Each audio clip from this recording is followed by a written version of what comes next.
Sa dashboard, makikita mo ang cash on hand para sa iyong shift. Sa taas ng screen, pindutin ang closing cash button.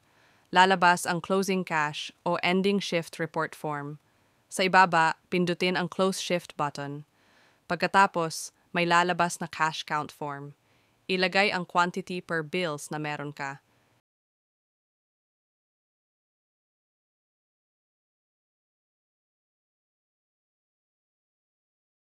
Siguraduhin na tugma ang actual cash on hand at ang system cash on hand. Kapag tama at balance na, pindutin ang Save Closing Cash button. Hanapin ang closing data sa table, pindutin ito, at kung gusto mong kumuha ng kopya, pindutin ang Print button para makuha ang receipt na pwede mong isubmit sa boss mo. Yun lang po, maraming salamat.